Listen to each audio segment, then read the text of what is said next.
Hi everyone, welcome to Learn to Study. Calicut University 4-year UG പ്രോഗ്രാമിൻ്റെ സിലബസിൽ കുറച്ച് modifications വരുത്തിയിട്ടുണ്ട്. അപ്പോൾ ആ മോഡിഫിക്കേഷൻസ് ഏതൊക്കെ സബ്ജക്റ്റിലാണ് എന്തൊക്കെ മാറ്റങ്ങളാണ് വന്നിട്ടുള്ളതെന്നാണ് ഈ വീഡിയോയിൽ പറയുന്നത്.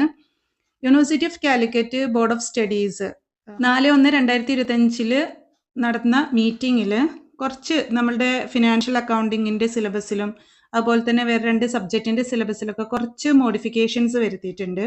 ഇപ്പോൾ ഫിനാൻഷ്യൽ അക്കൗണ്ടിങ്ങിലെ ഫസ്റ്റ് മൊഡ്യൂൾ നിങ്ങൾക്ക് അറിയുന്നതാണ്. നമ്മളുടെ ഫസ്റ്റ് മൊഡ്യൂൾ എന്ന് പറയുന്നത് single entry system. Single entry സിസ്റ്റത്തിൻ്റെ സിലബസ് നമ്മൾ ചെക്ക് ചെയ്യുന്ന സമയത്ത് ഈ 4th യൂണിറ്റിൽ ശരിക്കും പറയുകയാണെന്നുണ്ടെങ്കിൽ ഈ കൺവേർഷൻ മെത്തേഡിൽ ഇവിടെ തിയറി ഓൺലി എന്ന് പറയുന്നുണ്ട്. അപ്പോൾ തിയറി ഓൺലി ആകുമ്പോൾ അവിടെ നമുക്ക് പ്രോബ്ലത്തിന് പ്രാധാന്യമില്ല, തിയറി മാത്രം പഠിച്ചാൽ മതി എന്നാണ് അവർ ഉദ്ദേശിച്ചിരുന്നത്. പക്ഷേ ഇവിടെ നമുക്ക് തിയറി കൊണ്ട് പ്രാധാന്യമല്ല, തിയറി അറിഞ്ഞിട്ട് പ്രോബ്ലം എങ്ങനെയാണോ നമ്മൾ വർക്കൗട്ട് ചെയ്യുന്നത് അതനുസരിച്ചിട്ടാണ് സിംഗിൾ എൻട്രി സിസ്റ്റം നമുക്ക് ഫുള്ളായിട്ട് മനസ്സിലാക്കാൻ പറ്റുള്ളൂ.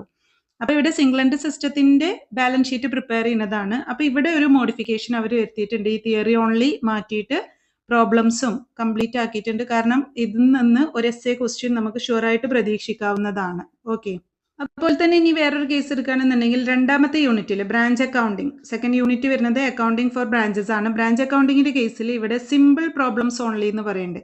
അപ്പോൾ ആ സിമ്പിൾ പ്രോബ്ലംസ് എല്ലായിടത്തും അവർ സിമ്പിൾ പ്രോബ്ലംസ് ഓൺലി എന്നുള്ളത് പറയുന്നുണ്ട്. അപ്പോൾ ഈ ഒരു സിമ്പിൾ പ്രോബ്ലംസ് ഓൺലി എന്നുള്ളതും അവർ ചേഞ്ച് വരുത്തിയിട്ടുണ്ട്, അവർ മോഡിഫിക്കേഷൻസ് വരുത്തിയിട്ടുണ്ട്. ഓക്കെ, അപ്പോൾ നമുക്ക് ആ മോഡിഫിക്കേഷൻസ് എന്തൊക്കെയാണ് വന്നത് എന്നുള്ളത് നോക്കാം. അപ്പോൾ board of studies in commerce UG conduct ചെയ്തിട്ടുള്ള മീറ്റിങ്ങിൽ അവരെടുത്ത തീരുമാനങ്ങളാണ് ഇതിൽ പറഞ്ഞിട്ടുള്ളത്. അപ്പോൾ ഇവിടെ BCom ഹോണേഴ്സ് പ്രോഗ്രാമിൻ്റെയാണ് പറയുന്നത്. അപ്പോൾ second semester BCom major paper ആയിട്ടുള്ള ഫിനാൻഷ്യൽ അക്കൗണ്ടിങ്ങിൽ അവർ പറയുന്നത് എന്താണ്, എന്തൊക്കെ മോഡിഫിക്കേഷനാണ് വന്നിട്ടുള്ളത്. The term simple problems was included in the syllabus. അപ്പോൾ സിലബസിൽ എല്ലായിടത്തും സിമ്പിൾ പ്രോബ്ലംസ് ഓൺലി എന്ന് പറഞ്ഞു കൊടുത്തിട്ടുണ്ട്. And in the first module the single entry system conversion method was specified as theory only.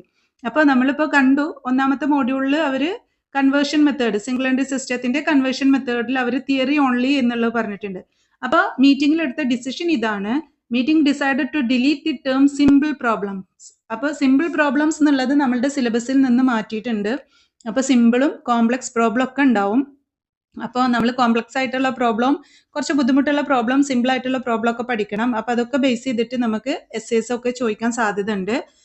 അതേപോലെ തന്നെ കൺവേർഷൻ മെത്തേഡിൻ്റെ തിയറി ഓൺലി എന്നുള്ളത് മാറ്റിയിട്ടുണ്ട്. അപ്പോൾ അവിടെ തിയറിക്കും പ്രോബ്ലത്തിന് ഇമ്പോർട്ടൻസ് ഉണ്ട്. ഓക്കെ, അപ്പോൾ ഇവിടെ തിയറി ഓൺലി എന്നുള്ളത് എന്താണ്, തിയറി ഓൺലി എന്നുള്ളത് മാറ്റിയിട്ട് റെസ്ട്രിക്ഷൻ ഫോർ ദി കൺവേർഷൻ മെത്തേഡിനുള്ള ഒരു റെസ്ട്രിക്ഷൻ വെച്ചിട്ടുണ്ടായിരുന്നു, തിയറി ഓൺലി അത് മാറ്റി. അപ്പോൾ തിയറി മാത്രമുള്ള പ്രോബ്ലത്തിന് ഇമ്പോർട്ടൻസ് ഉണ്ട്. ദെൻ രണ്ടാമത്തെ ഒരു മോഡിഫിക്കേഷൻ വരുന്നത് സെക്കൻഡ് സെമസ്റ്റർ BComൽ തന്നെയാണ്. മൈനർ പേപ്പർ ആയിട്ടുള്ള പ്രൊഫഷണൽ അക്കൗണ്ടിങ്, അതായത് ഗ്രൂപ്പ് B1ൻ്റെ പ്രൊഫഷണൽ അക്കൗണ്ടിങ്ങിൻ്റെ മൈനർ പേപ്പർ ആണ് പറയുന്നത്. പേപ്പറിൻ്റെ പേര് accounting standards for financial reporting ആണ്.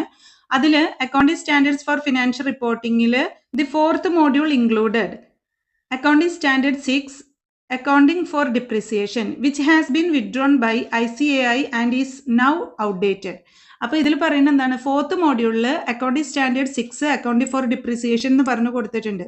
അത് ICAI വിഡ്രോ ചെയ്തിട്ടുണ്ട്. അപ്പോൾ അങ്ങനെ ഒരു അക്കൗണ്ടിങ് സ്റ്റാൻഡേർഡ് ഇപ്പോൾ നിലവിലില്ല, അത് ഔട്ട്ഡേറ്റഡ് ആണ്.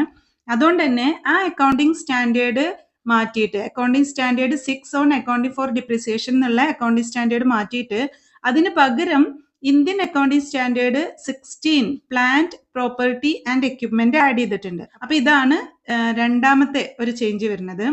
പിന്നെ മൂന്നാമത്തെ ചേഞ്ച് വരുന്നത് 3rd സെമസ്റ്റർ BComൻ്റെ കേസിലാണ്. മൈനർ ഡിസിപ്ലിൻ തന്നെയാണ്, അതും ഗ്രൂപ്പ് B1 പ്രൊഫഷണൽ അക്കൗണ്ടിങ്ങിൻ്റെ സബ്ജക്റ്റ് ആയിട്ടുള്ള കോർപ്പറേറ്റ് ഫിനാൻഷ്യൽ സ്റ്റേറ്റ്മെന്റിലാണ്. അപ്പോൾ അവിടെ വന്നത് എന്താണ്, the existing content on plant property and equipment needs to be updated. അവിടെ എക്സിസ്റ്റിംഗ് ആയിട്ടുള്ള ഒരു കണ്ടന്റ്, അതിൽ സിലബസിൽ പറയുന്ന ഒരു കണ്ടന്റ് ആണ് പ്ലാന്റ് പ്രോപ്പർട്ടി ആൻഡ് എക്യുപ്മെന്റ് എന്ന് പറയുന്നത്, അതൊന്നും കൂടി അപ്ഡേറ്റ് ചെയ്യാണ്. അപ്പോൾ അവിടെ വന്ന ഡിസിഷൻ ഇതാണ്, the meeting decided to replace the existing content with accounting standard 36 impairment of asset. അപ്പോൾ ആ ഒരു എക്സിസ്റ്റിംഗ് കണ്ടന്റിനെ അവർ ഒന്നും കൂടിയും റീപ്ലേസ് ചെയ്തു. അവിടെ അക്കൗണ്ടിങ് സ്റ്റാൻഡേർഡ് 36 ആണ് വന്നിട്ടുള്ളത്, that is impairment of asset എന്നുള്ള അക്കൗണ്ടിങ് സ്റ്റാൻഡേർഡ് ആണ് വന്നിട്ടുള്ളത്. അപ്പോൾ ഇങ്ങനെ 3 സബ്ജക്റ്റിൽ കുറച്ച് മാറ്റങ്ങളായിട്ടാണ് വന്നിട്ടുള്ളത്. അപ്പം ഇപ്പം നമ്മൾ നോക്കേണ്ടത് ഇതാണ്, സെക്കൻഡ് സെമസ്റ്റർ ബികോമിന്റെ മേജർ സബ്ജക്റ്റ് ആയിട്ടുള്ള ഫിനാൻഷ്യൽ അക്കൗണ്ടിങ്ങിൽ സിമ്പിൾ പ്രോബ്ലം എന്നുള്ളത് അവർ എടുത്ത് മാറ്റിയിട്ടുണ്ട്. ആ എൻ്റെ സിലബസിലൊക്കെ സിമ്പിൾ പ്രോബ്ലംസ് ഓൺലിയാണ് വന്നിട്ടുള്ളത്. അപ്പം അത് എടുത്ത് മാറ്റിയിട്ടുണ്ട്. അതിന് പകരം സിമ്പിൾ പ്രോബ്ലം ആണോ കോംപ്ലക്സ് ആണോ എന്നുള്ളത് ഇല്ല, കോംപ്ലക്സും ഇൻക്ലൂഡഡ് ആണ്. അപ്പോൾ പ്രോബ്ലം എല്ലാ രീതിയിലും നമ്മൾ പഠിക്കണം. അതേപോലെ തന്നെ ഫസ്റ്റ് യൂണിറ്റിൽ സിംഗിൾ എൻട്രി സിസ്റ്റത്തിലെ കൺവേർഷൻ മെത്തേഡിൽ തിയറി ഓൺലി എന്നുള്ളത് സ്പെസിഫൈ ചെയ്തിട്ടുണ്ടായിരുന്നു, അത് ചേഞ്ച് ചെയ്തിട്ടുണ്ട്.